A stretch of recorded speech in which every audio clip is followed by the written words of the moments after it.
Welcome back to It Tastes Like Burning. This is Matt. This is Jesse. And before we introduce our guest, Chief Ron, I just want to remind you guys that you can always shoot us an email at ittasteslikeburnungcast@gmail.com. And don't forget to give thumbs up, leave reviews, any comments, concerns, questions, litigation issues, or anything else that you have on the frying pan. Don't be afraid to throw it at us. With that said, we're going to probably have a pretty long podcast on this one because the particular individual that we've brought in today has a lot of self-driven interest in growing, developing, and building his organization, and quite frankly, he's been pretty successful with it, and we have the luxury of him being mutual aid. And on top of all of that, I really appreciate the time, energy, and effort that Chief Ron personally spent with me, and I really do appreciate everything that you've done for the VFD service. So with that said, I'd like to introduce Chief Ron and tell us a little bit about where you just kind of got started with into the volunteer fire service. Well, there's a funny story to that.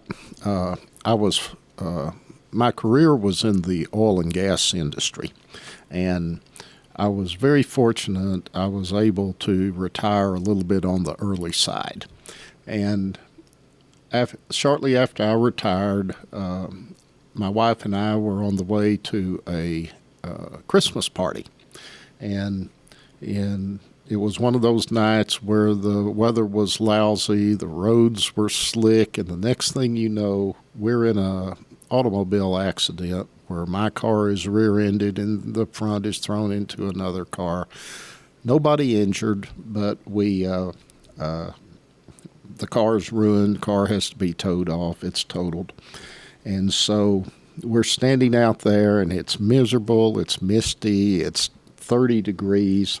And the local fire department came, and my wife climbed up in the front seat of one of the trucks with the gentleman who was the chief before me and to get warm. And the joke is she turned to him and said, we just retired. My husband's under my feet all the time. Do you guys have anything down at that fire station that he can do to get out of my hair? And he said, well, yeah, we can let him sweep the floors or something. And so I went down there and sort of took it up as a hobby, and every time you turn around, the hobby gets to be a little bit more and more and more. So I don't know whether that's a true story, but both of them said that was the conversation that day while they didn't let me climb in the truck and warm up. I was outside cold. So when was that? When did you first start? My formal start date was February of 2006. Okay. And once you got into your home department, when did you segue from being a hobbyist to truly like, ooh, this is something I like? Well, I guess that grew slowly. I remember two months in, and we had the first real big fire that I was on. And I jumped in a truck, and when I got to the station, they said, take this brush truck up there. I turned the corner. It was nighttime. I see this big red glow, and all of a sudden it struck me that this was not just play around stuff, that this was stuff for real. And I got up there, and we fought this fire, and I said, man, I got to learn more about how you do this, because 2 months in, and I wasn't quite so sure what I was supposed to be doing, but they were, it was one of those deals where there were other guys to keep an eye on me, make sure I didn't get hurt. And so I was fortunate that my department offers and did offer a lot of training opportunities. So I automatically said, well, I guess I'd better learn a little bit how to do this if I'm going to really be doing it. And so I was fortunate enough to be able to get several certifications right out of the bat. And then of course we are our department's a ALS paramedic level first responder organization. So the next thing that I get told is, don't you want to go get your EMT? You know, it's only a couple of nights a week for the class. Lord, was I ever lied to by that. So I go get my EMT and started doing that. And since my daughter, then she was a paramedic down in the Houston area, and I didn't want her to think she was smarter than I, so I went and got a paramedic just to prove to her she wasn't as smart as she thought she was. I sort of proved it and sort of didn't. And so it just kind of kept growing and growing and growing and growing. And then about 10 years ago, they said, well, now you need to be an officer. And I said, no, I don't want to be an officer. I just want to do the grunt work and be out here doing stuff. And finally I gave in and did that. And then the gentleman that was the chief of our department, he passed away. And they lined us all up to see who was going to take over, and I wasn't smart enough to step backwards when everybody else did. And that was about 7 years ago or something like that. So I don't know that there's any real moment where you say you really got sucked into this. I kind of think I was more one of these guys. My fingernails were hanging on to the wall as I just kind of slid down, and the next thing you know, you woke up and oh boy, here you are. You're really in the middle of this thing. Yeah. Before you became chief, what officers' positions had you had worked in? Only one. I was in charge of our EMS response. Okay. The way we had it set up, it was a lieutenant slot. I was our EMS lieutenant, but that was the job I was in before I got the black bean of being our fire chief. Yeah, your previous chief, he was definitely a legacy chief too. It's kind of hard to have a legacy chief in a volunteer organization, but his career, because he's a career firefighter, and he was exceedingly well known, well established, well liked. And he just loved the fire service, and when he wasn't at work doing it, he was doing it on his time off. And those are big shoes to have to fill, just in the precedence of how long, because again, your home department was that chief's department, and the two were synonymous with each other. Yeah, I learned a lot from him. A lot of people would probably use the descriptor old school. The chief before me was a 30-year veteran of a DFW area large department, an officer in that department. He was a lieutenant. He did not choose to move up because he wanted to be on the truck running a crew and out there fighting fires. He was old school in a lot of ways. Anybody that was on our department for a while, if they weren't showing up if there were times they couldn't sit down because part of their rear end was gone, because he was not hesitant to chew a part of it off. I certainly got my share of them too. And it didn't matter whether he's on our department or anyone else's. If he didn't like it, he would tear into you. Yeah, that's just a small backstory. Your department and our department for a long time, I don't want to say didn't get along, but they didn't get along. And that's really actually an understatement. And it's old legacy stuff. You know, someone got angry in 1932 and that carried across, and I mean, it did. And it's, I don't get me wrong, there's reasons that departments have grievances, and I understand that managed to work when they had to, but outside of that, it was stare at each other across the tracks for about 30 years. Well, I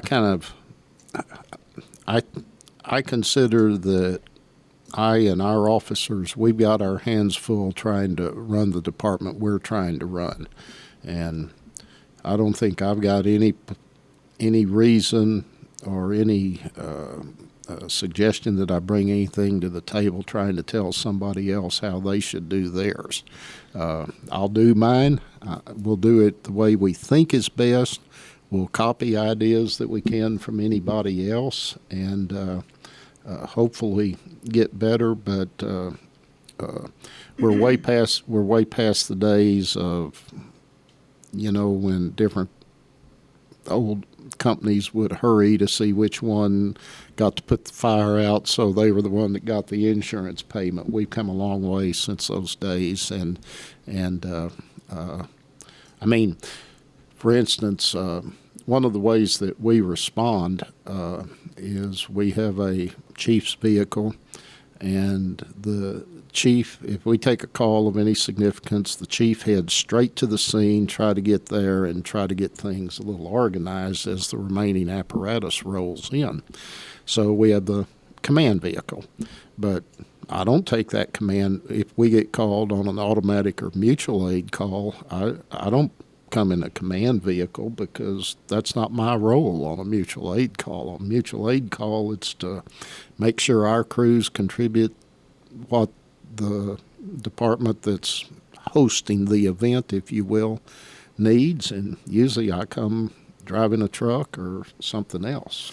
And before we fully segue off into our actual topic, just talk a little bit about like your district, and because there's some uniqueness about your district. We cover just over 100 square miles. We are in Texas. The Texas Forest Service drew me a map once and came out that it's about 104 square miles. We are you could use the word wildland-urban interface if you want to sound like a fire department. We're a semi-rural area. We're suburban to a large metropolitan area, but we have a lot of open spaces too. Probably a population of between 6,500 and 7,500.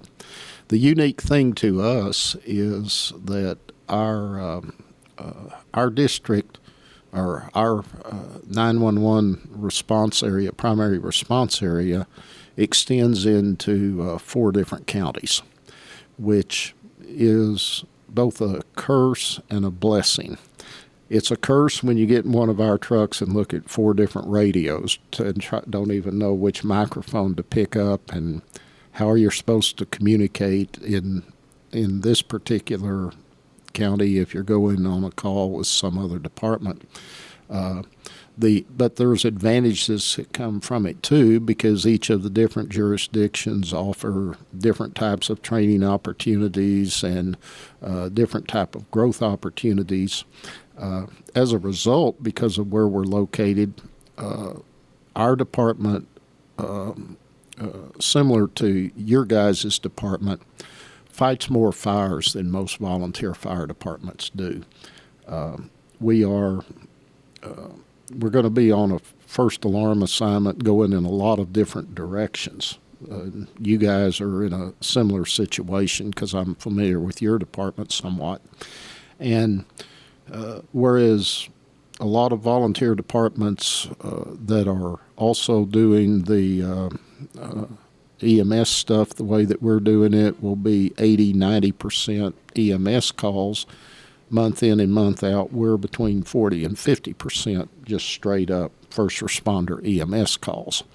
And we will have firefighters on our department that have full-time career jobs over in larger metropolitan areas, and they're fond of telling me, I fought way more fires with you than I ever do over in my big city department. And so people that are on our department, they get, no pun intended, a little bit of a baptism of fire a little bit quicker than perhaps some other volunteer departments. Our call volume is kind of puts us sort of in the middle, I guess, of volunteer departments. Last calendar year, we were 865 calls. We've been going up about 10% a year for the past, ever since I became chief. It just started growing in call volume. It's about doubled since I became chief. But we're probably going to touch 950 to 1,000 this year. Of course, we've had a challenging year. All of us have, from that standpoint of the call volume. But we're a growing department in what's expected of us, and we're still having to do as much as what we were doing 5 or 10 years ago, but we're doing 2 to 3 times as much of it. Right. Okay. Well, but Jesse, were you going to say something? Yeah, I was going to say something, and I think that's one of the things that lends itself to the success of your department and this department. And if you really dive down deep and look at it, is the fact that you're not that 80% EMS, 20% fire. I think that gets looked past a lot by a lot of departments, a lot of chiefs that are struggling to figure things out. But that's a burden on your manpower at some extent. When you get to that 80% EMS, they're here to fight fire. That's what they're here for. Everybody marches to a different drummer. We've got people on our department who are, the EMS stuff is really what they're there for and what they're interested in. We've got others who they don't even want to know how to spell EMS. Fortunately, we've got work for whichever, if you're at either of those extremes, whichever one of them for you to do. Because of our location, and every department's different, and every department has to adjust its responses to kind of what the lay of the land is for them. Our area, as a general statement, depending on where we are, sometimes we're there 10 to 15 minutes before an ambulance shows up. Sometimes we get there at the same time as an ambulance shows up. And first responder EMS stuff is not real exciting to those that are interested in it if the ambulance and them are getting there at the same time on every one of them, because they say, well, why'd I go get all these certifications and everything if all I'm going to do is show up and watch the ambulance work? Be a fetcher stretcher. Some people can call it that. We're a little bit different in that, we've racked up in the last 2 or 3 years, 3 or 4 CPR saves, where by the time the ambulance shows up, we got people sitting up ready to talk to them and that sort of thing. I wish I could tell you that anybody that gets in that situation with us that, hey, you'll end up that way, but I can't. We lost a patient just this morning at 3:30 on cardiac arrest. But to those that are more interested in testing the waters, more interested in fighting fires, a little bit less interested in the EMS stuff, departments like you guys' department, our department is probably a little more appealing to them. So I'm going to ask you just a couple of rhetorical questions. You mentioned that since you've been chief, your call volume's increased. Yes, sir. What is your current membership levels versus what was your membership levels just when you started being chief? Well, that's a scary story. When the chief before me passed away, I will tell you that we had 26 members, and our average age was 54. And all of a sudden, we've got these calls to make, and I look at that, and I said, man, oh man, I said, so many of us are getting older and older, and this can't stay like this. Today, as of this month, our total roster, and forgive me, I'm not trying to make it complicated, but our total roster today is about 3 times that size at about 75, 76. Now, let me say that we have revamped some things, and out of that number, we've got guys that are on military leave. We've got some that are out on medical leave. We've got some that includes like 9 senior members who aren't necessarily asked to come make calls.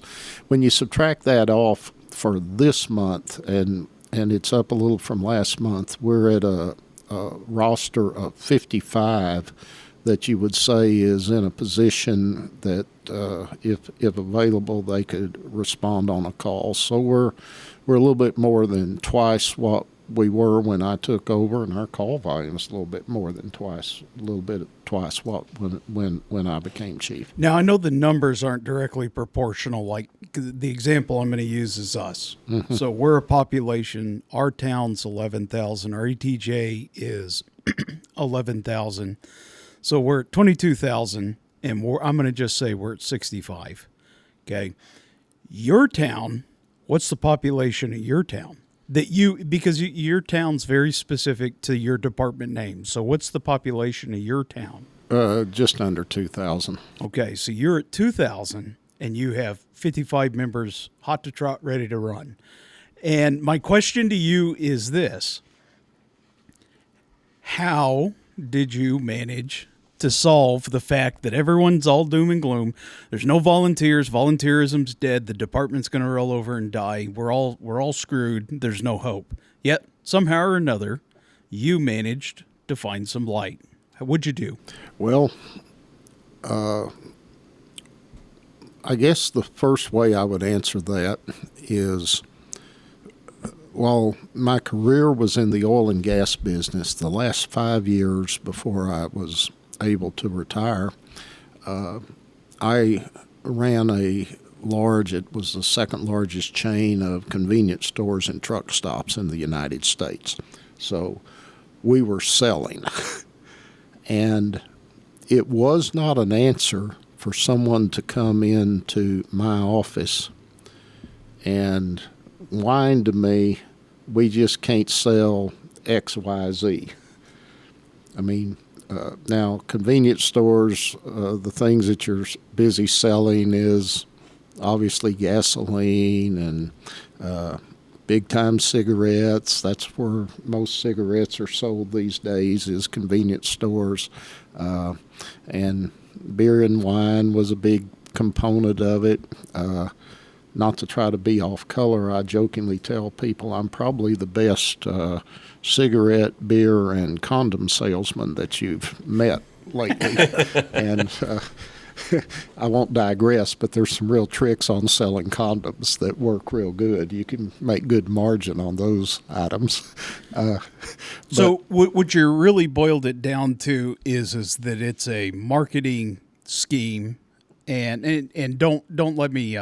I'm going to oversimplify it, of course, because there's a lot more to selling condoms than just placement. But it's marketing and communication. And you took your knowledge, background, experience in that field and said, hey, I wonder if this will work with a volunteer service. That's a part of it.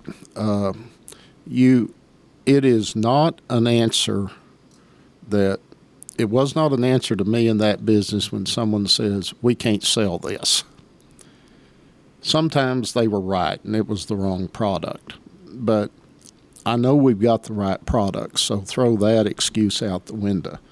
It is not an excuse to say we can't sell our department. Now, the other component of what sort of hit me in the face is it doesn't exactly say this, but there's a National Volunteer Fire Council study from back in the late 80s that sort of concluded that the average tenure of a volunteer firefighter is about 5 years.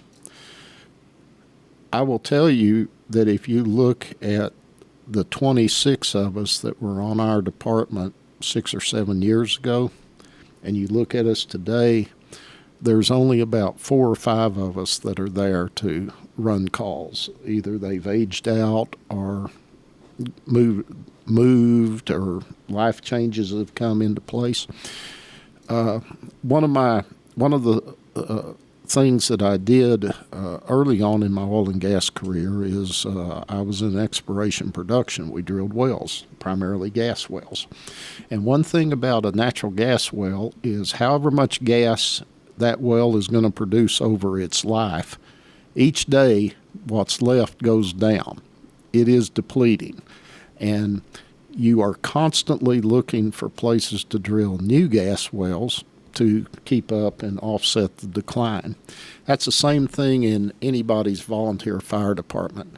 You must believe that the people that you're working with today, the odds are real good that they may not be there in 5 years, and you better be bringing in somebody new to get up to speed and take their place, because on average, that's how fast people are going to turn over. And I'm not saying that we run people off and everything. People's lives change. People have kids. Kids get into sports. There's all sorts of other things that come up that compete for the time that volunteers can be giving. And you better be on a mindset that you're on a treadmill and people are going out the door, and you got to be bringing them in just as fast to make sure you keep a roster. Right. Well, I think you got to be bringing them in faster to some extent. Like you've got to overcome that objection to buy.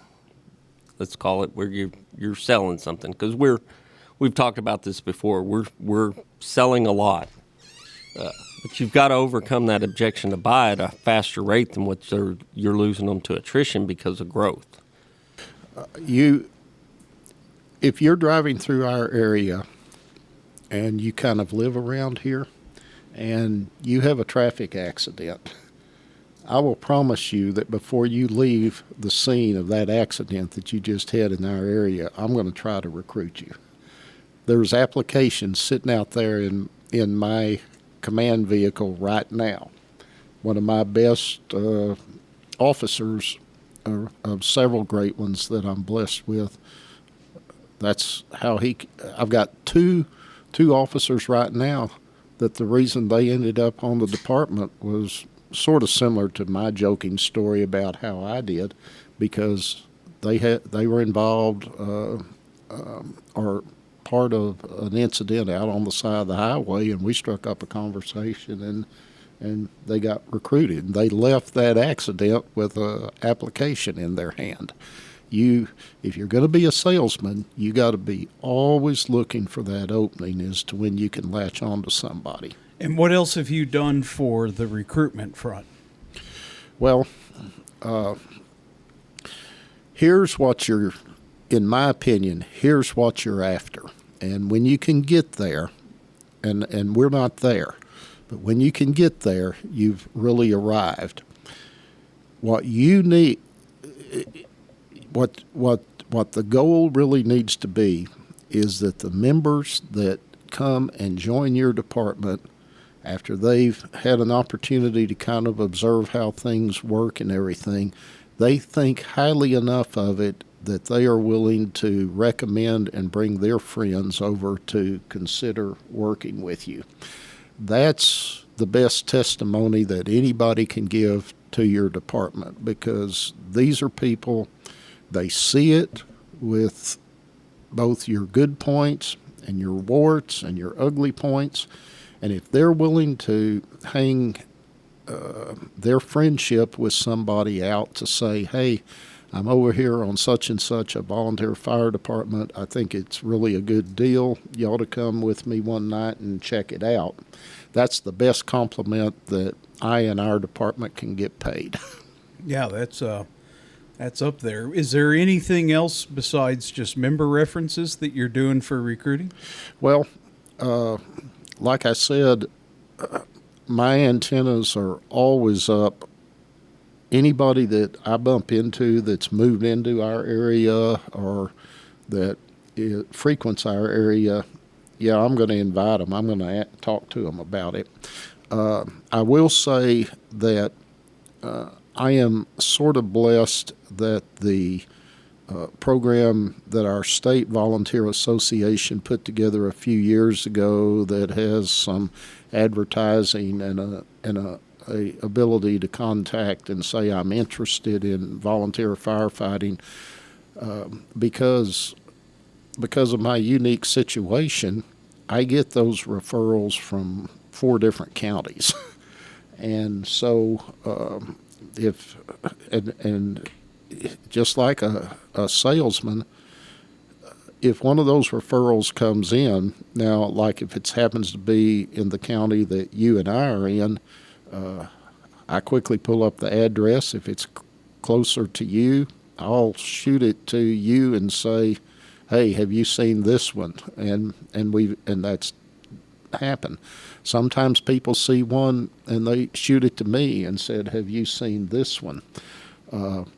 But because of our proximity to a larger metropolitan area, one of our kind of blessings from that program has been if you're there and you're interested or think you have an interest in being a volunteer firefighter, you're probably going to be searching for a department that's outside that area, and we're kind of in a proximity to that, so sometimes we attract some people that way. That program has, I think, been good for us. The other thing that has worked for us a little bit, and I got to be careful how I say this,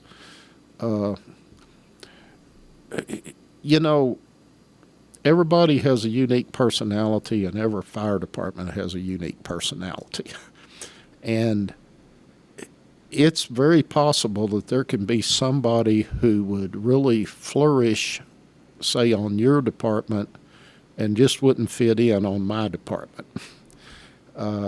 And we have 3 or 4 wonderful members that kind of were on other departments and did not feel that things were working out where they were enjoying it a lot, and they come and kick the tires at ours and said, okay, great, this looks like a place that we want to be. And by the same token, sometimes I'll have members that say, man, I'm not that we're all sitting here trying to poach each other's members. I don't want to say that. But, all of us can have somebody show up and say, hey, I'm on such and such a department, but I want to kind of explore coming over here with you.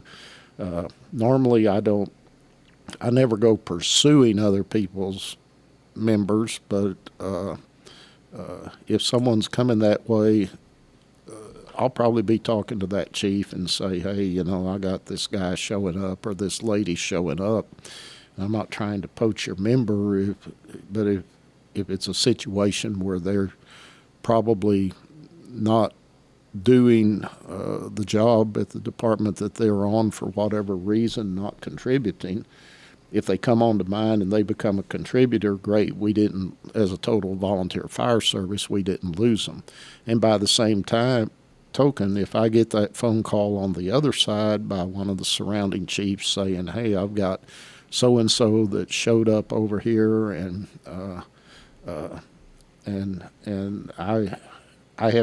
you have to be honest with yourself and go both ways and say, well, if it looks like that's a better fit for him, run for it.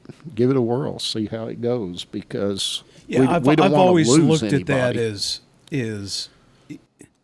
we rely on mutual aid too much.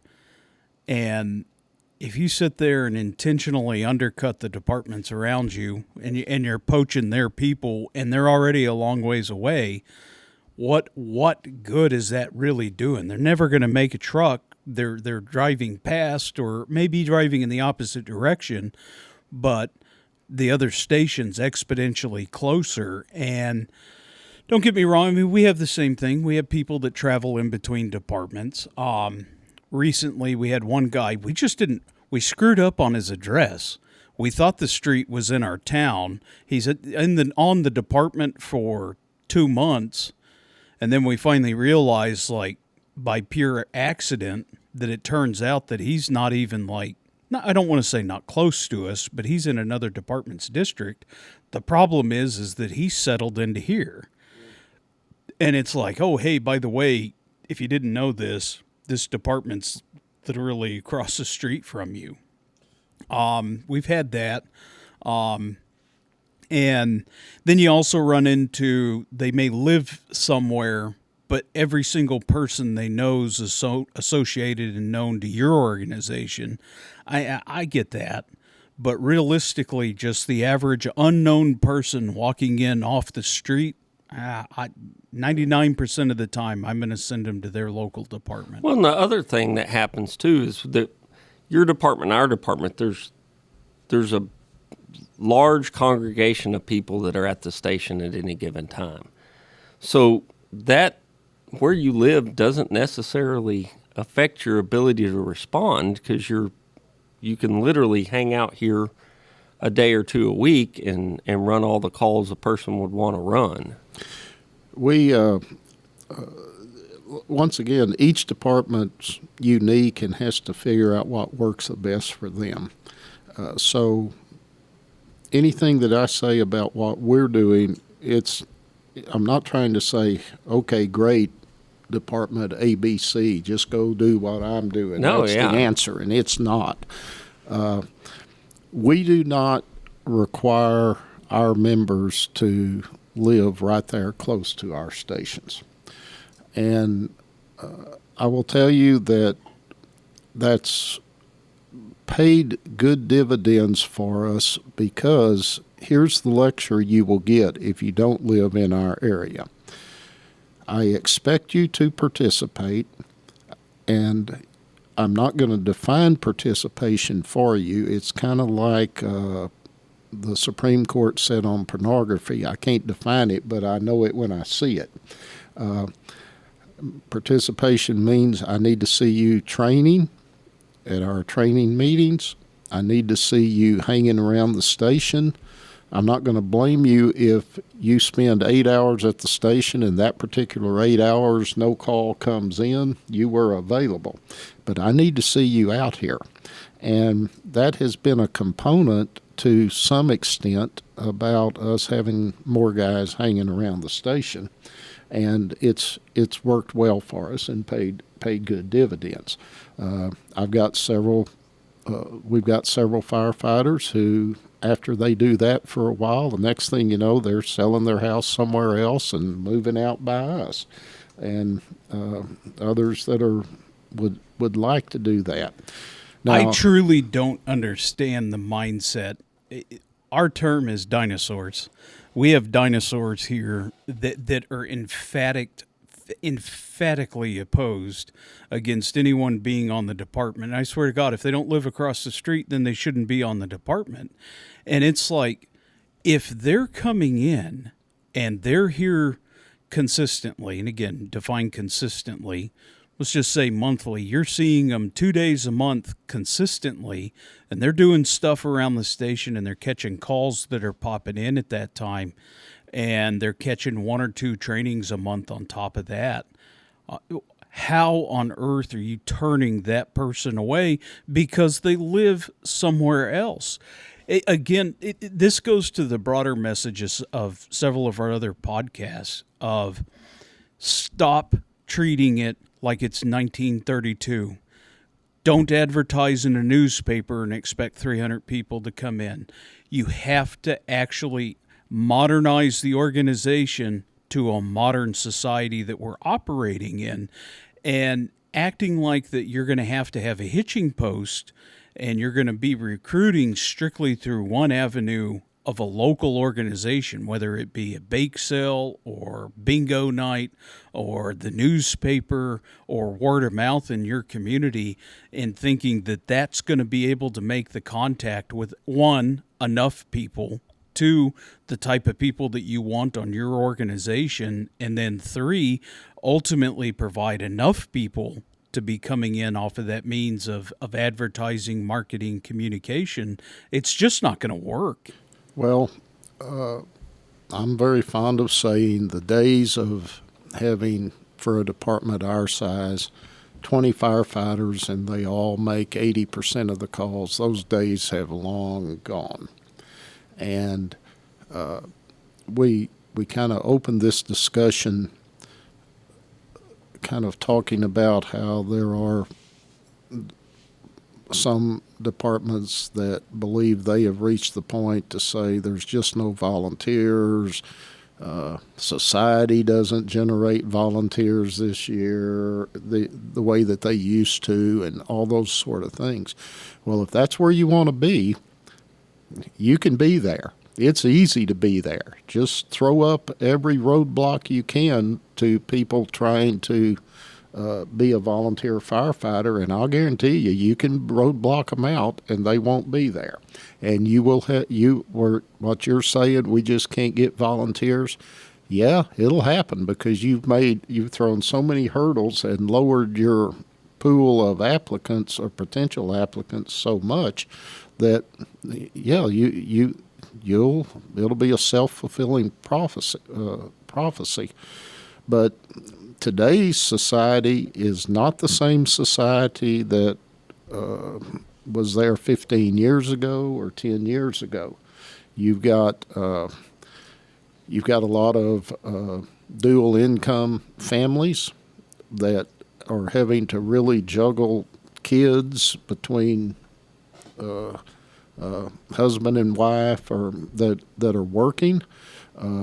You've got a lot of very young people who are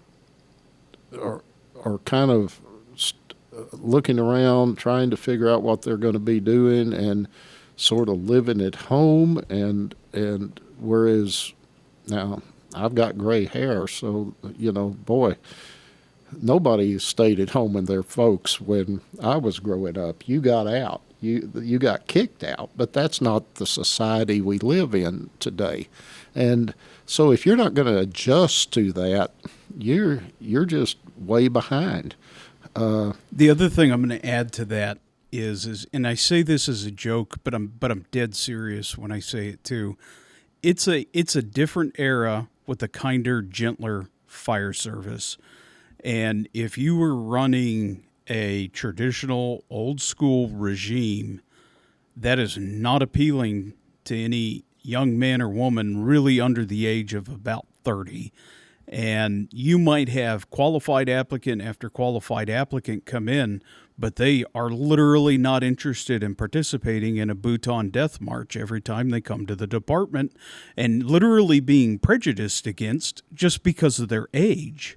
Because that's one of the bigger stigmas that I see associated with our dinosaurs is if they're not 90 walking in the door, there's an automatic bias against them because they're screwed up. That generation's wrong. They're incapable of everything, and they come in with no skills. Well, what the hell was your ability when you were 18?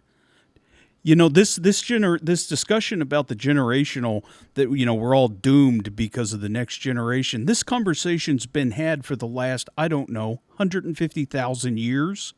Everyone thinks that the next generation's screwed up and it's going to be the end of everyone.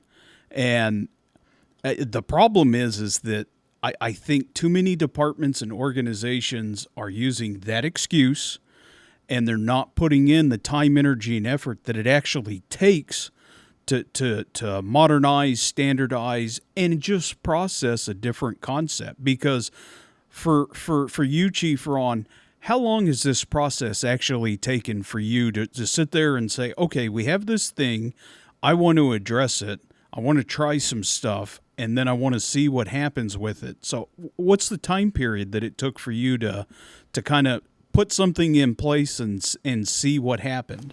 Well, I don't know that there was ever this aha moment where we said we're going to do X, Y, Z. There was an aha moment right after the previous chief. We had interned him, and I take a look at things, and I said, I got to do something different. I don't know what it is, but if I don't, we'll be gone. We're on our way out. I think we, to the extent that we've had over the past 5 or 6 years some success in our department on the manpower side, I don't think you can point to any one thing. I think you're always on a learning curve, and you use the word dinosaurs. We joke with some of my officers, some of the problems that we deal with some of our older members are not the same problems you deal with some of the younger members. But the benefits you get from some of the older members, the experience and the a little bit more sometimes experience lends itself to making better snap judgments. That's great. But on the other hand, they're not the ones that's going to pick up the 2.5 and pull it the same. So age is a component of it, but let's face it, every one of us brings different things to the party. And younger people bring different things to the party. Older people bring different things to the party. And our objective is to hope that everybody brings enough that at the party we can celebrate. Yeah, and I don't think you can hang your hat on one thing other than this one thing. And I think the one thing that you has in common with all those different ways of looking at it and figuring that out is being open to figuring it out. That's the one piece that your department and the leadership, they have to be open to trying things to figure it out. If they're going to shut the door on everything. And I remember when I first started, and I'm a gung ho guy. This is in the late 90s, and my department was broke. I mean broke. We're talking a couple $1,000s in the bank, and I said, well, we ought to raise money. And all of them told me, well, it doesn't work. We can't do that. It doesn't work here. Just doesn't work. And I said, well, let me try. Well, it just doesn't work. We're going to not even let you try. Well, I pestered them long enough to just let me try to raise some money. Well, I did a little deal and raised about $10,000 or $12,000, which was about, $10,000 more than they'd ever had in the bank up until that point. And it kind of changed the mentality that, wait a minute, maybe with a little different perspective, we can come up with a solution. I didn't know what I was doing. I was just fumbling through it the best I could. But I wasn't going to let that stop me from trying. Well, an example of that for us is kind of the social media world. We probably got into that maybe 3 years ago, and we get people that come to me, and I'm trying to figure out what prompted them to want to investigate and check out our department. And they'll say, "Oh, your Facebook page," but Facebook is something that 5 years ago wasn't there. Right. And so, but our page and social media it's kind of like walking around a snake on the ground, because if you're not careful, it'll turn around and bite you when you really aren't expecting it. You guys do a great job with yours.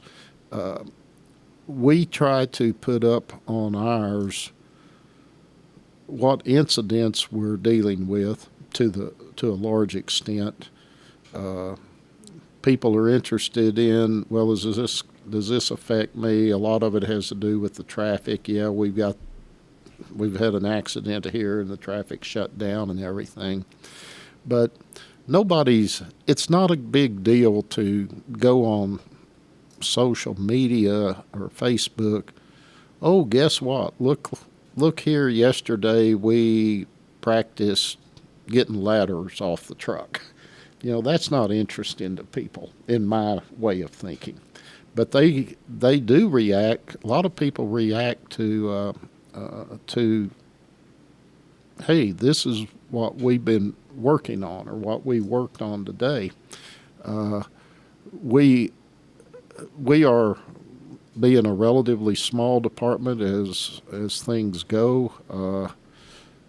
Right now, our little Facebook page has 6,400 followers. But when you consider that that's kind of the whole population of our area, that's when you That's look a at lot. that's a lot. And if you buy off into the Facebook algorithms that's trying to say how many pages do certain things pop up, generally when we put something up there that's of any interest at all, will show up on 30,000 pages. And the other thing that does for us, it and I know we didn't really want to twist off into talking about how do you handle social media, but it lets your firefighters have an avenue to share with their family and friends what they're doing. Because I'm like everybody else. Boy, you post something about one of our incidents, I'm going to be on you, and it's going to be bad. But if we post it on our page, sharing it all you want to is fine, because we've already said this is okay and we're putting it out there.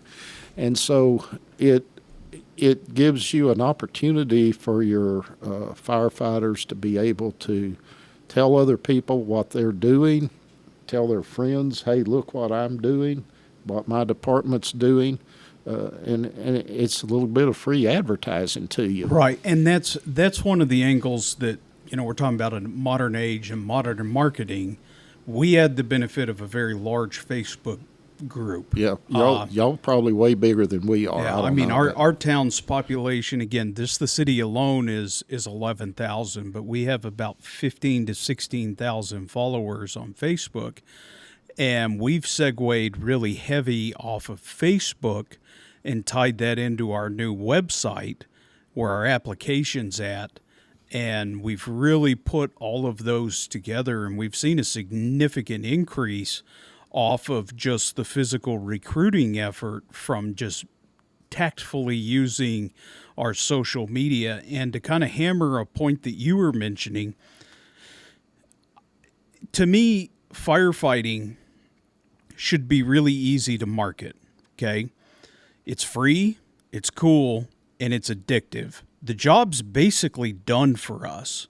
So we have all the elements that should be there in place to make a huge interest into it, but there isn't. And again, why? Well, again, it's the messaging format, and you just hinted on that and saying, hey, we want people to know what we're doing. We want to do it tactfully, and we want to do it appropriately, and we're using social media for that. One of our members, he pushes the limits sometimes, but he has a gigantic TikTok page, 2.5 million followers. What? I mean, that's something that you can't buy that. You can put as much money, time, energy, and effort into building that, but no amount of money that you throw into something trying to generate an account that size is just going to happen overnight. No, you've got to have a product that causes 2.5 million people to want to look at it. Right. And that's, I mean, and again, people are talking about volunteerism's dead. There's no, there's no way to reach out. What on earth are you talking about? You're telling me there's 2.5 million people that are willing to look at this, and they sure as hell aren't all in our area. So and when you go off the percentages off of it, it would be staggering to know half of that 2.5 million followers have ultimately at least turned in an application into a department just out of sheer curiosity and interest off of it. And I'm willing to bet that even if it's 0.001%, it's hundreds of people. So years ago, we had a guy on our department. It was a retired cop, okay? This was when Facebook was in its infancy and it was just coming in to be a thing. And he created this Facebook page called Texas Volunteer Firefighter Magazine. And he developed it into an online magazine. And this thing had millions of followers. And he's a member of our department. He comes to a meeting and he says, "Hey guys, let me do a Facebook.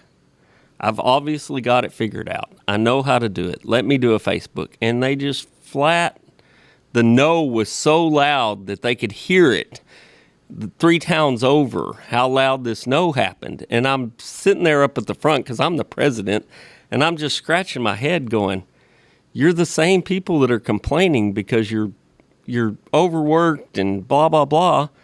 And this guy's trying to help you, and you're going to say no? Yeah.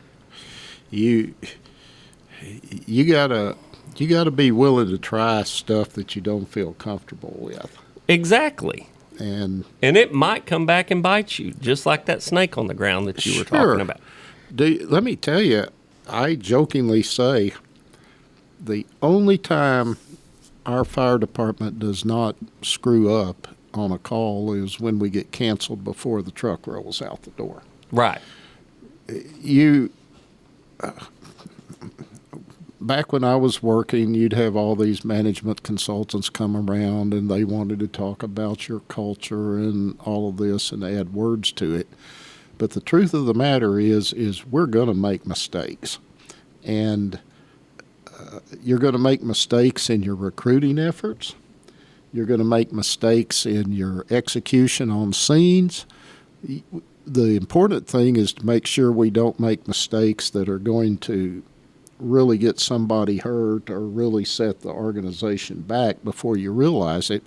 Other than that, you got to be ready to try some things, and we've done some things that I just really hadn't felt comfortable about. I mean, I'll admit it. I don't do Facebook personally. Yeah, I've got a page, and mainly I get to see what somebody that I went to high school with is having for dinner. That's what they post on there.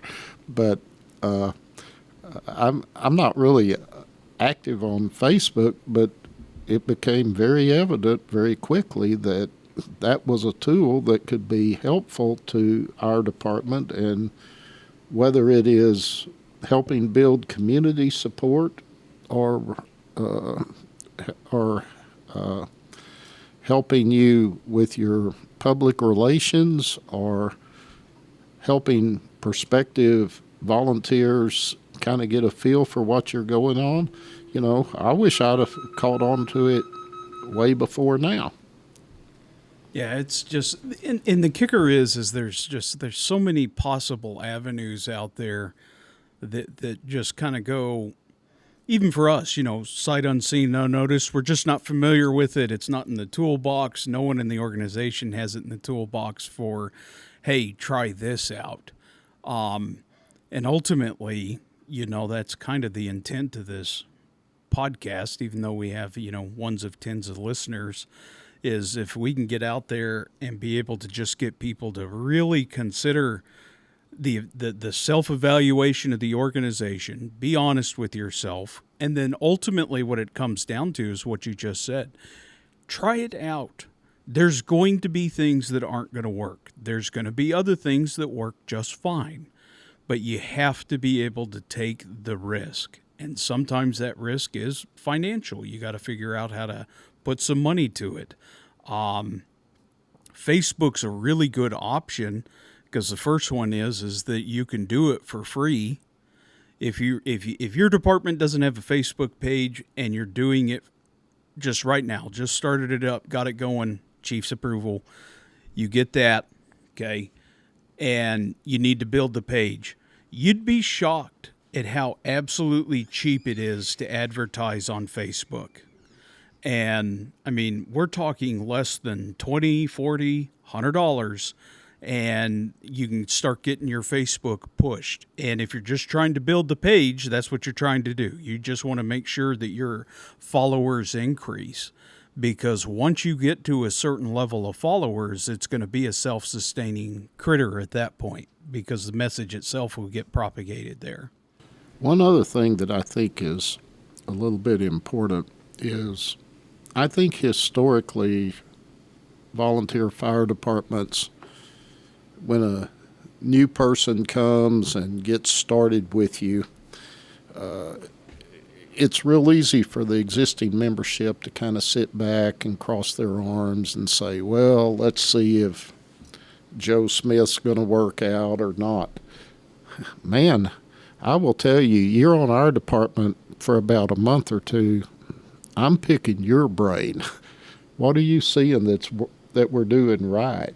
What do you think about what you got yourself into here? Because one thing's for sure, I don't have all the answers. And our leadership doesn't have all the answers. And somebody that has just come in and started with us and they've been here 2 or 3 months, they may be able to show me something that I never even thought of. And that if you're not doing that, if you're not stoking that fire to, first of all, let that person know you really appreciate the fact that they're trying your department out and that they're investing time and everything. And I want them to know that because I really mean that. I feel that way. I tell everyone the absolute most valuable asset to our department is our volunteers' time. It's not trucks. It's not a this. It's not a that. It's those time that they've taken away from other things that they could be doing and are giving that time to our department. Yeah, it's one thing I was going to mention is if you're building a Facebook page and it's really, don't get me wrong, it's intended to be a messaging and connection point from the fire department to the community, but the same for a website. You need to really think about the package of what the message, because, and Chief Ron, you'll appreciate this, when you get two pilots together and they start talking about aviation, they start to speak a very foreign language to a lot of people. And the fire service is very guilty of this. And when you package your messaging or you build a website, are you building a website to recruit people, or are you building a website for firefighters? Because those two things are not equal. And one thing that I encourage everyone when I talk to them about the website and how we've used it and how it's boosted our recruiting, our website, it does not profile the membership. It doesn't profile the trucks. It doesn't profile the stations. That entire package is strictly built around everything going to the apply page and click here to apply. We do the entire emphasis on recruitment on that page. So don't get me wrong, it's a fire department page, but it is not a profile page. It is a recruitment page. Yeah, and I think that's one of the things when we hired our marketing lady that came in and did that with us. We realized through conversation, and we have a board that's not all firefighters, and our executive board has people that are experienced in marketing and business and some of these other things, finance, and that tool of those people, along with some of our knowledge, we realized, let this lady do what she does. She markets. She knows how to market. We just need to tell her what our goal is and let her do what's right. And we don't shape everything. We can shape some of it, and we get some input and say we like this picture better than that picture. But the reality is that's her job, and she knows what she's doing. We're not the experts in that at the least. Yeah, that I want to add just one thing to what Jesse said is that, again, if your organization is sitting there saying, hey, we're terrible, why isn't anyone coming? Why isn't anyone coming? No one's coming. And you take the quantum leap and say, okay, we're going to step out and actually try and address this. The first thing you need to do is go hire someone or talk to someone, whatever opinion, implied knowledge you're trying to acquire, do not apply it yourself. and do not put your twist on it, because quite frankly, all of us have failed at this for decades and centuries. And you literally reached out to someone that you're saying is a qualified, knowledgeable expert, has the background and history on it. So don't listen to what they're telling you and then immediately mutate it into what it thinks it needs to be. I'm going to amplify your point, but with a little story from my past job. I kind of jokingly told you I was a pretty good beer salesman 20 years ago. And one of the things that one day I took a trip to one of the beer companies in the United States. I'm not going to say the name, but it's not going to be too hard to figure out who it was. And I sat down with the chairman, CEO of that beer company. His name is embedded in the beer company. And let me tell you, he talked about how you brew beer. He was a brewmaster. That was what he lit up, really enjoyed talking about that. Now, I didn't know anything about brewing it, but his company had developed a reputation that their advertising was really, really, really good. In fact, there's a football game that would come around every January, and it was always a big deal to watch and see what was going to be their particular commercial that they put on there. So he and I had our feet propped up, and we were bouncing ideas off of each other. And I said to him, I kind of know you, and I look at some of your advertising, and it's not you. It's wonderful advertising, but it's obvious to me from knowing you that you're not the one. This is not being done the way that you would be doing it if you were the guy doing it. And he said, Ron, you're right. He said, I learned years ago, the people that are good at that, they put that stuff together, and I keep my nose out of it. And this was such a hands-on guy. I mean, this was a guy who would walk into a brewery and go look at the thermometer, and if it was 5 degrees off, he was on somebody's case and all like that. But he knew that, and he was pretty wise, that developing some of these really knock-it-out television commercials was not the place for him to be playing, and he reversed out of it, and that has stuck with me a long time, because the sort of fellow who really was into everything in that company, and was not into that part of it. He saw those things when we saw them, just about. Well, and it's wisdom. It really is just wisdom at that point to know that that's not where your effort's best used, or your expertise, and lend that stuff to the people that are really good at it. And Musk, Elon, literally, his whole world is wrapped around having the best people that can do the best job. Why are we not embracing that more? Yeah, I mean, it's just so it was more than a couple of months ago now, we had a invigorating discussion in our area about an ESD, and the one thing that I picked up out of that particular discussion was the board of directors and the direction and overall shape of the department that I have envisioned going forward could really benefit from having a board of directors. And the board, very, very specifically, at the end of the day, is still controlled by the membership, because there's members on the board. but the 3 citizens that we brought in for citizen oversight, I love my mom to death, but I don't mean this to sound as negative as it's going to sound. If I wanted a sheep on the board, I'd ask my mom, because she's going to do whatever I need, or vice versa. We can get firefighters' wives on there, and that's technically citizens oversight or even retired firefighters. I don't want a fire department perspective in trying to advance the department going forward in the future.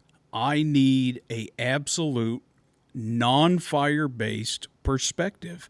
And if I'm going to take full advantage of this board, then what I'm going to also do is a novel concept. We're going to go out there and we're going to get local experts on these issues. Best example of, and this is kind of how I sold it to the membership. Let's say that we have an insurance question. Insurance sucks. That's hard to navigate and negotiate. So why don't you go to a local insurance rep and get them on your board? Okay, fast forward. All the insurance stuff's now settled.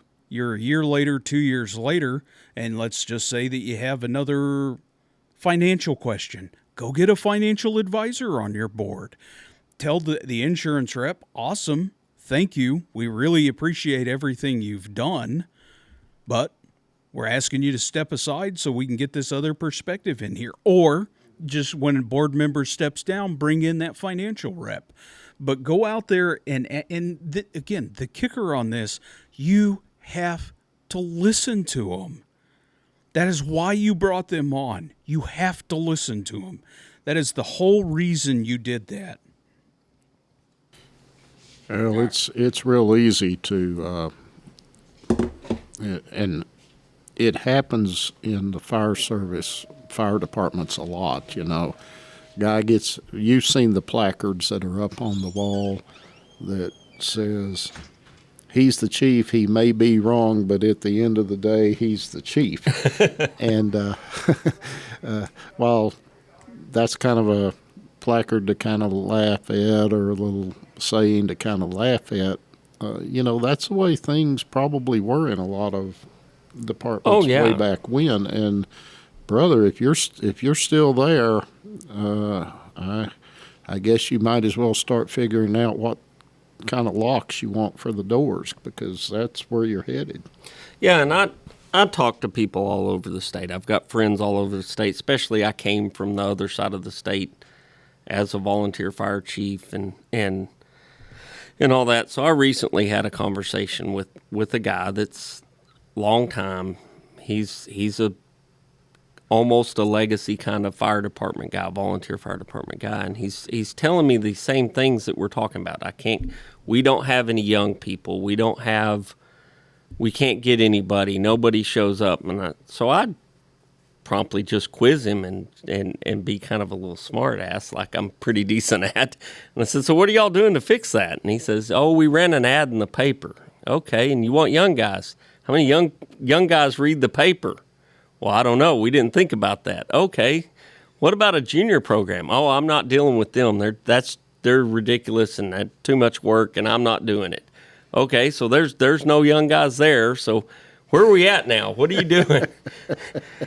And it was semi-confrontational at that point, but he's a friend, and I've known him for decades, so it wasn't the end of the world for me to prod at him a little bit, and it is what it is. Like, if you're going to take that stance that we're only going to do what we always did, and we're only going to do this, and we can't stick our heads out of the box, and it's just whatever it is going to fail, it's like Henry Ford said, you believe you can or you can't, you're probably right?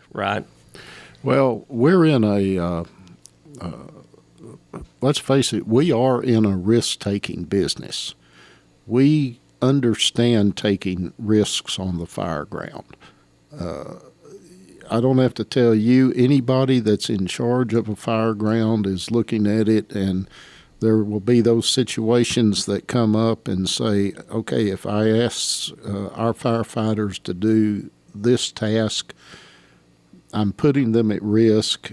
Is the risk acceptable? Is there enough reward to go with the risk? Because sometimes I put guys in what are very risky situations because the reward was so great. And when it's over with, you just wipe your brow and hope that you called those right. But we're in a risk business, and if you cannot translate that into these other aspects of the business of having a volunteer fire department, something is disconnected there. You brought up the junior program. A lot of departments will not do it, and there are multitudes of disasters that have come about by having junior firefighters, and my department does it. But I'm going to tell you that I can start going through the ranks of my fire department and show you how many marvelous members we have that started out as a junior firefighter. Yeah, I think it's around 20% of our membership started as a junior firefighter. I laugh. Right before I became chief, we had a fire in our town. One of a fella, he told his son to go out and trim the weeds around an old 100-year-old wooden barn. And the son went out and he blowtorched the weeds. There you go. Well, when you blowtorch the weeds next to a 100-year-old barn, what do you think's going to happen? Yeah, there's a barn fire to follow. The barn caught on fire. 100-year-old barn or something, caught on fire. So we go out, barn pretty well burns down because, it took 5 minutes for this barn to burn, and we put the fire out and all like that. And the next thing you know, this young fella who had set this barn on fire shows up at the fire department interested in being a junior firefighter. Well, now I'm going to tell you, what could you better have on your resume to come and join the fire department than say, I just started a fire 6 months ago that burned the barn down because I was playing with a blowtorch. Yeah. No one in their right mind would have said, well, this is the sort of junior firefighter to bring onto our department. But we did.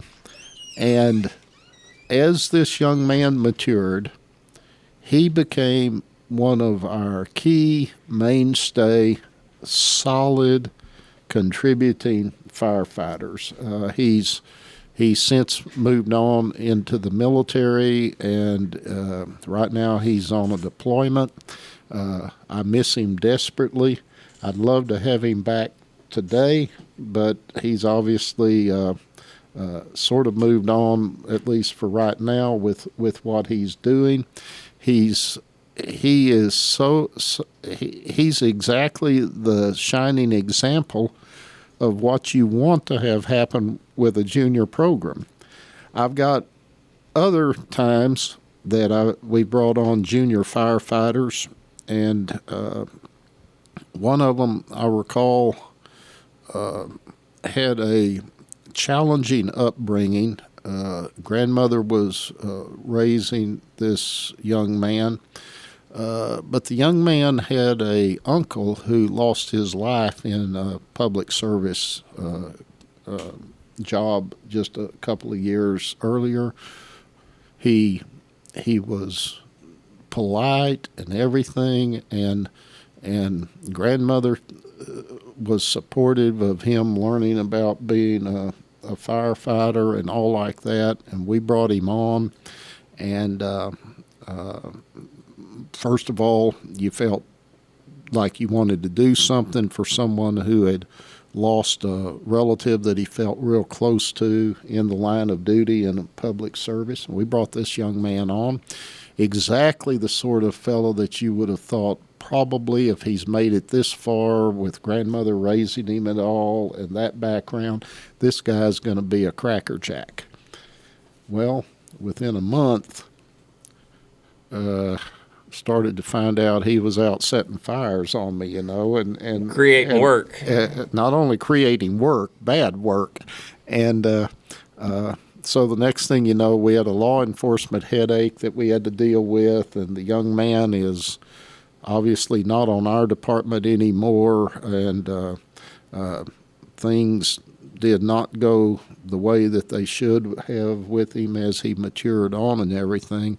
So I was fond of saying in business on hiring, I only got it right 50% of the time. The junior firefighter program's like that. You're gonna get it right 50% of the time, or some percentage of the time, and the payout from those is going to be really good.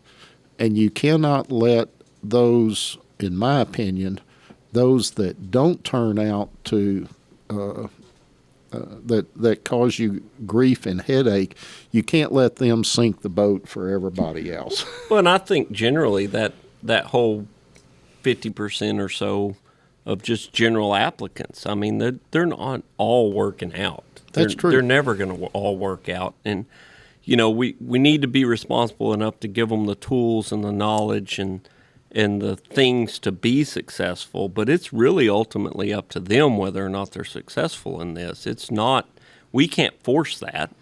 I would argue our juniors program, from a percentage point of view, has probably been more like 75% success and 25% Good.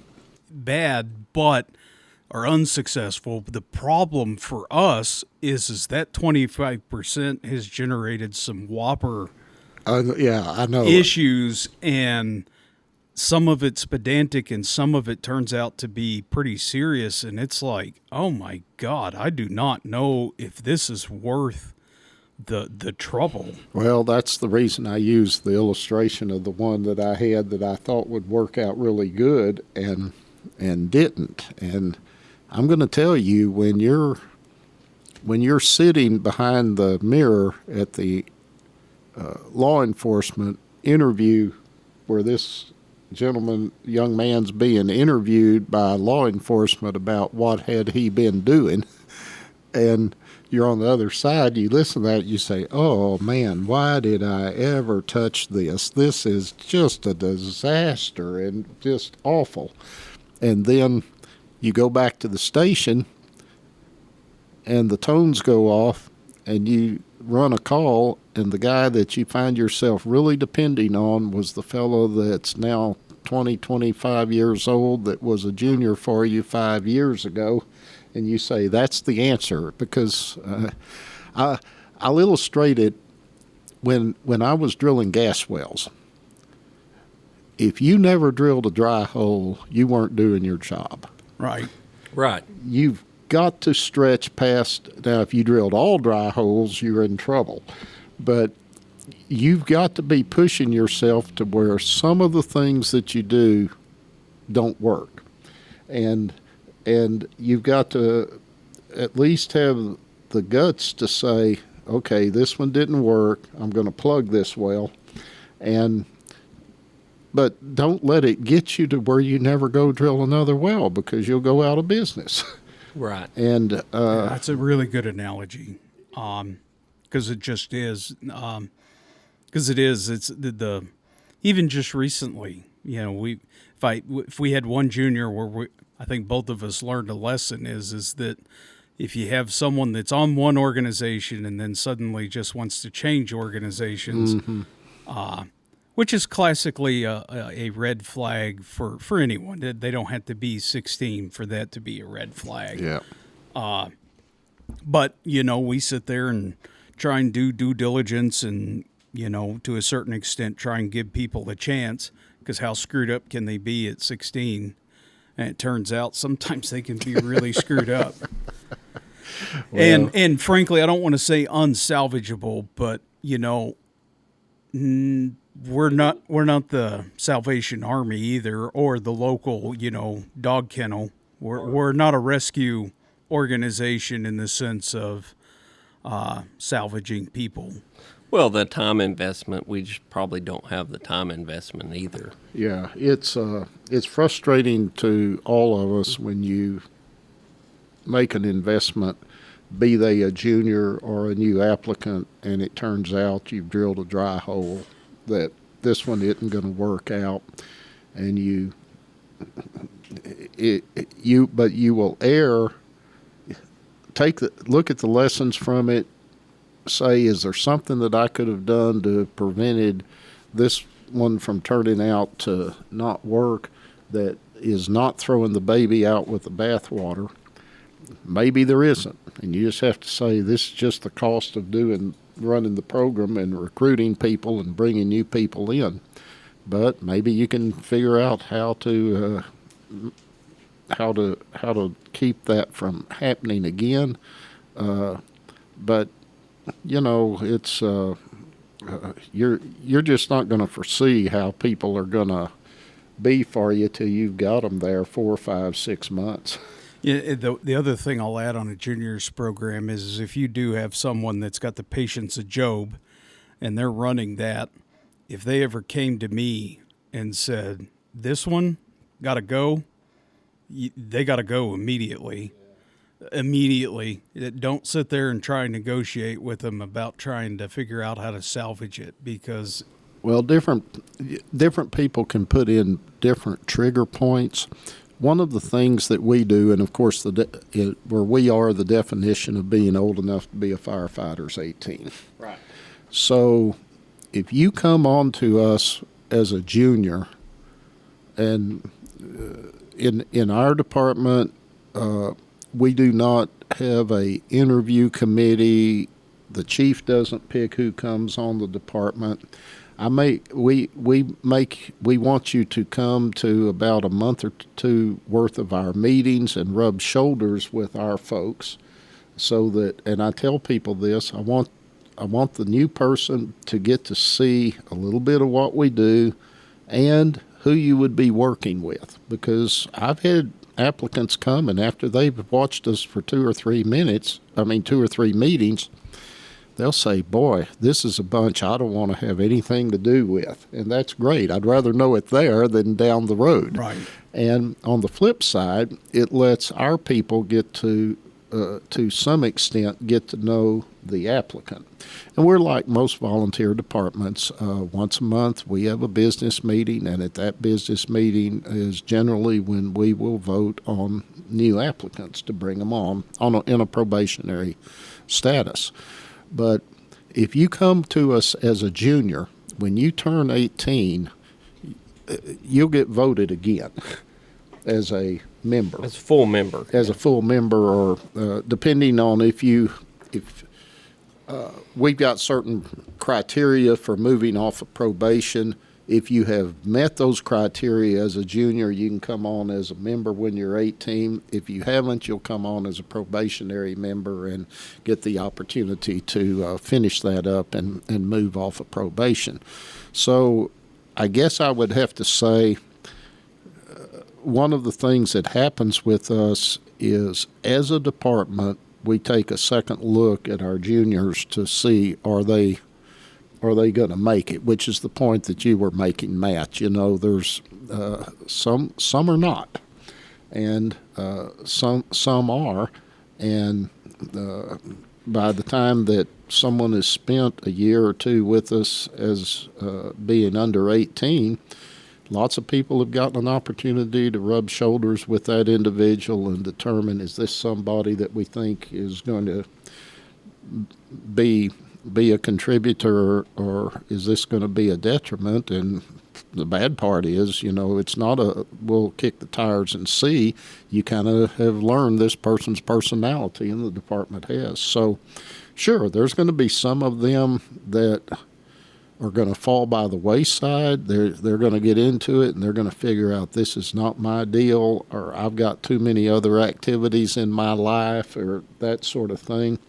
There's going to be other ones who just, in the collective judgment of the department, this is probably not this one right now does not possess the maturity or or whatever, the skill sets to transition on. I mean, but the thing that you've got to remember,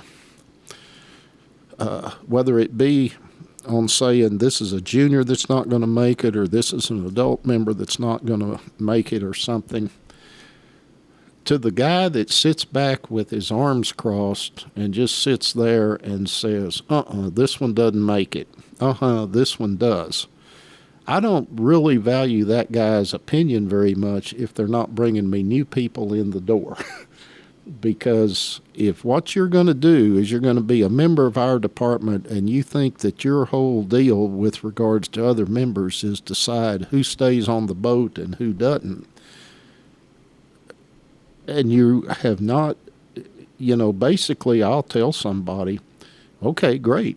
If we think we need to let this person drop off the department, once you've brought me two to replace him, then we can talk about it. Right. And I have a saying that I use all the time, that our only true real job here at any volunteer fire department is to make sure there's people to replace us. That's it.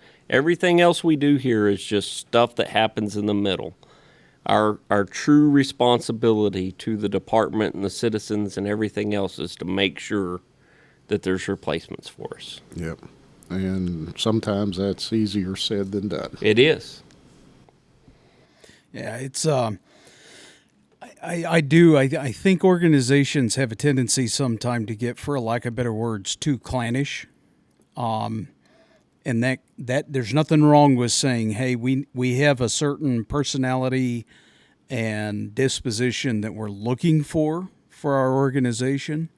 But if you're going down the death of losing membership and your organization's getting consistently smaller and smaller and smaller, then maybe it's time to consider some other options. I got to go to a conference this past week. It was an EMS conference. One of the nonprofits that runs a helicopter service in our nearby Metroplex puts on a annual EMS conference. And they had a gentleman come as a guest lecturer.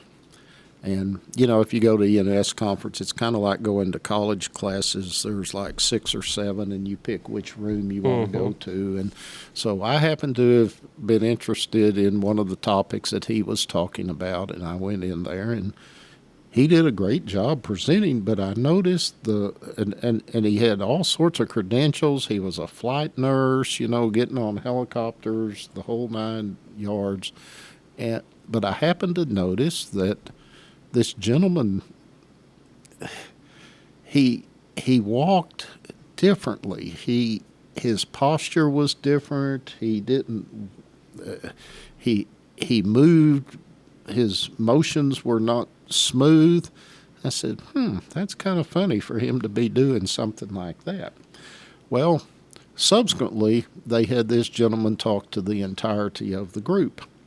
And he explained that he was born with cerebral palsy.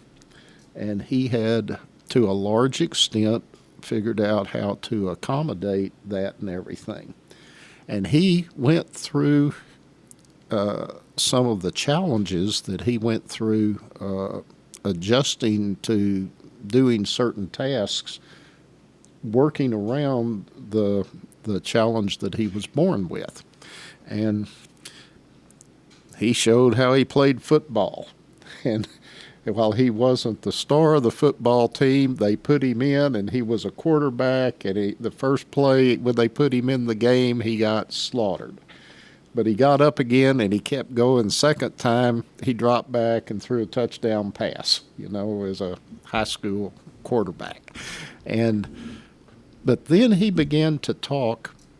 He decided that he wanted to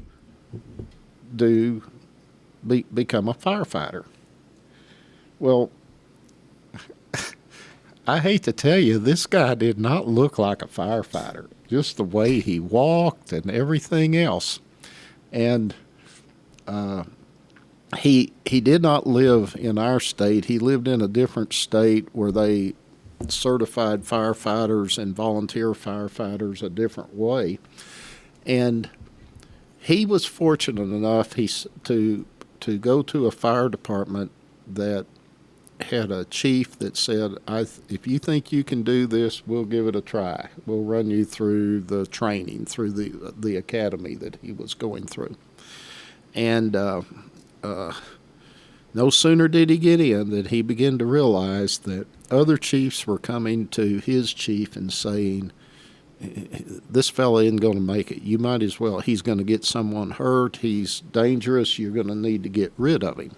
And the point that he was making, which is the point you guys were making, is he did not fit the mold through the lens of what a firefighter is supposed to look like.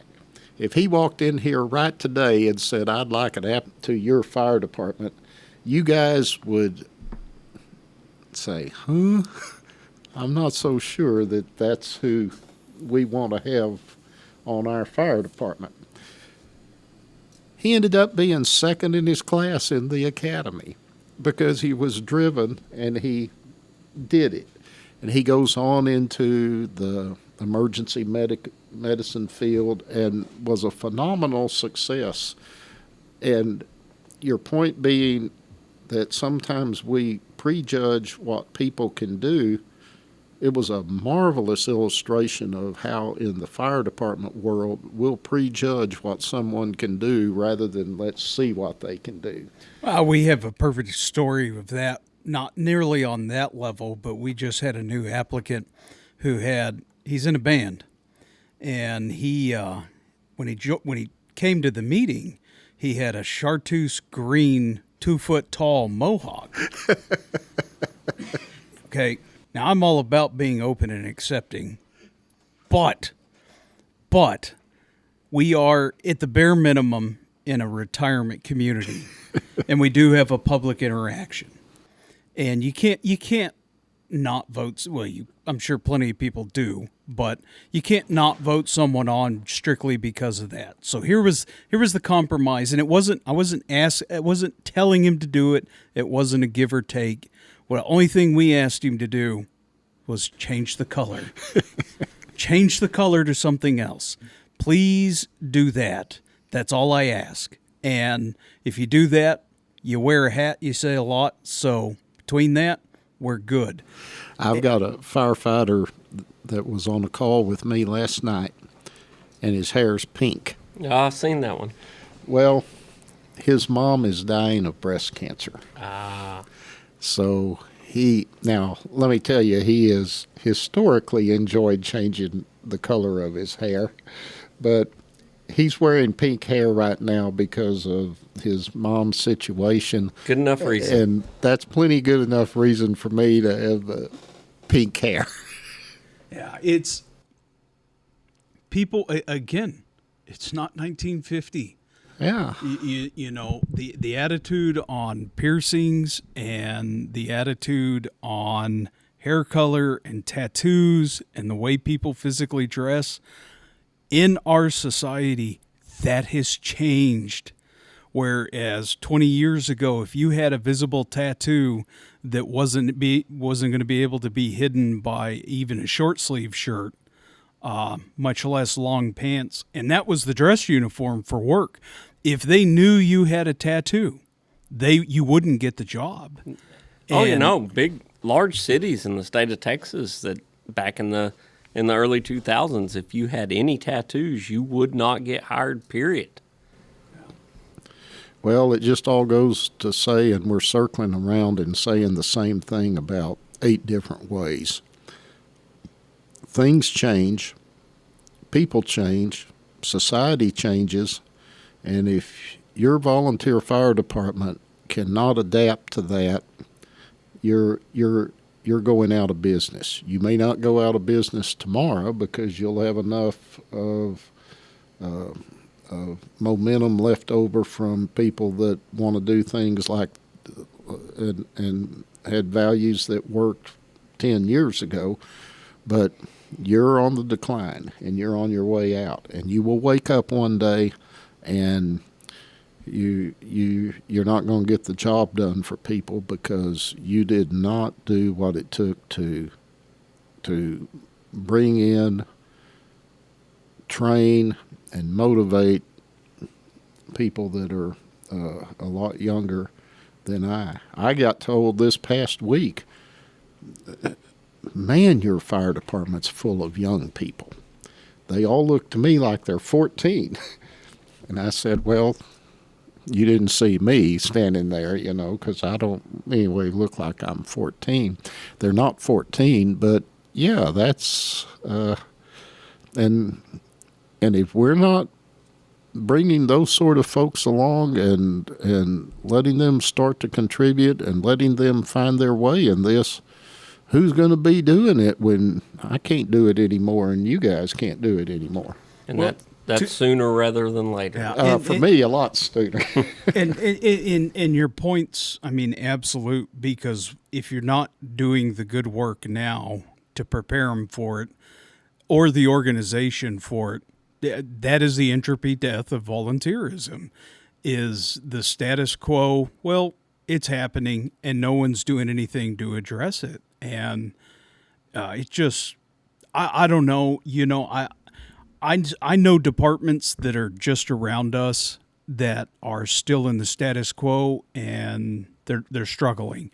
I have other departments that are particularly in our county that are figured it out and starting to figure it out, and they've seen the other organizations around them start to figure it out, and they're starting to make what I would call the appropriate attempts to change, and they're starting to get results off of it. I think here's the answer to it. We're a volunteer organization surrounded by 8 other volunteer organizations. We have 55 plus people in this most recent firefighting academy that we're putting on. Okay, we didn't advertise that. That's not a universal message that went out. Yes, we have an influx of membership. So do the other departments around us. They have an influx of membership, and there's about 50 things that all went into making that happen for each and every organization. But the fact of the matter is it's just proof. Volunteerism's not dead. You just have to figure out how to do it. There was a survey done a couple of years ago, and they asked, and they were targeting kind of somewhat of a target audience for volunteer firefighters, say 35 and below age, Now, whether it was just people checking a box or not, but 70% of people said, I'd like to volunteer. Now, liking it and being willing to do it are two different things. We know that.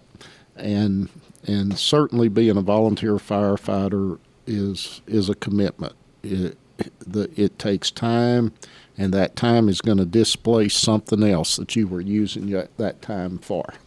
And but the fact that there's that, if that survey meant anything, that there's that much interest in volunteering by people that I can sit here and say are younger people, that tells you they're out there. Oh, yeah. They're out there. And the kicker is again, the organization, let's just pretend that you had, whatever, a block party and a whole bunch of retired individuals as a group come to the department, or it's an organization or an association or whatever, a church group that comes to your organization that says, we are not here for firefighting. We want to support your organization in another manner. And we did in the past, our organization would say not only no, but no. Okay. And that wasn't that long ago that we had a policy like that. And what people are forgetting is that there's so much more to your organization than the quote unquote fire service side of this. One thing that hammers our organization is the community events, PR events, and ultimately like Fire Prevention Month is coming up. Fire Prevention Month is terrible for us.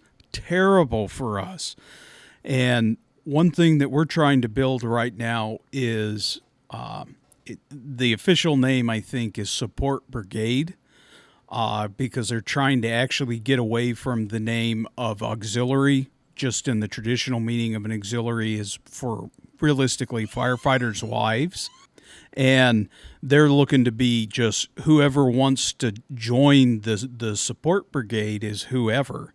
And if you go into it with the sole envisioning part that you have no use for anyone unless they can go to a structure fire or a car accident or an EMS call, if you have no use for someone outside of fire EMS calls, then I would argue, where's that core group of your community that's handling your messaging and marketing?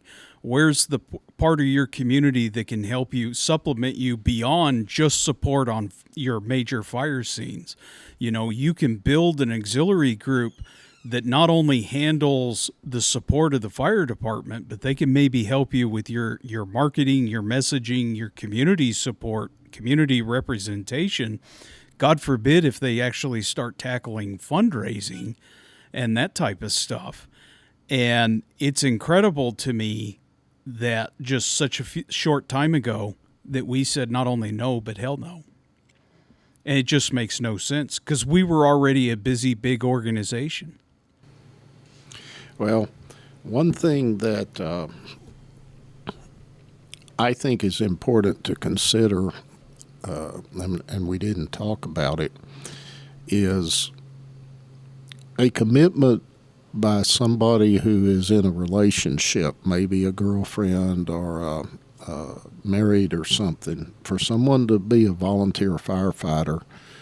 That affects that relationship because you're going to take time that's probably been going into that relationship and shift it over.